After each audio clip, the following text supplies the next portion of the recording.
As he says, I am chair of the China Rights Network, and also I am a China coordinator for Amnesty International Canada. I come with the most basic and obvious of messages. What we want is human rights. What we want is human rights.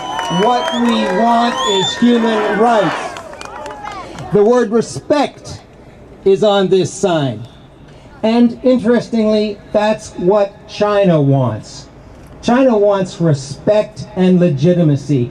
China wants to be recognized as a leader in the world. Well, that is not going to happen as long as China is responsible for repression and killings in Tibet and other parts of China. No respect for human rights, no respect for China. It's as simple as that. I want you to understand that you have many allies, including allies in China. The people of the Xinjiang Uyghur Autonomous Region want autonomy, which is what their name suggests they have. It's the same situation as is faced by the Tibetans in Tibet. Xinjiang is being overrun by Han Chinese.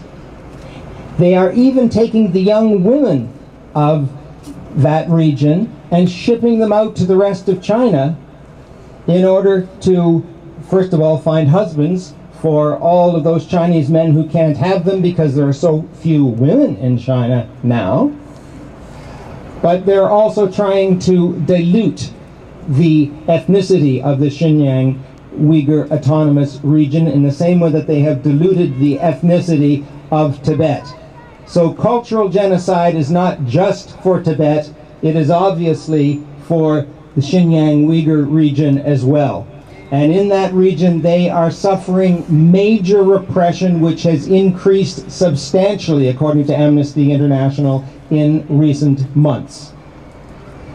People are being thrown in jail, and people who are seeking nothing more than autonomy are being accused of splitism and violence and terrorism, and they are being thrown in jail and tortured. Likewise, the practitioners of Falun Gong. They are being repressed, they are being arrested across China.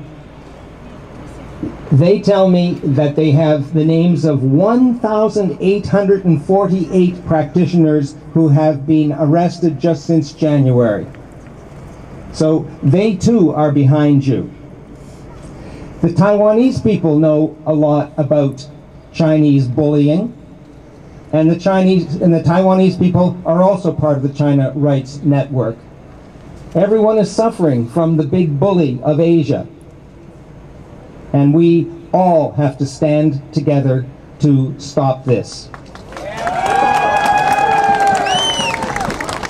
We all know that sadly, the Chinese people do not get the truth from their government and their media. They get lies, they get distortions.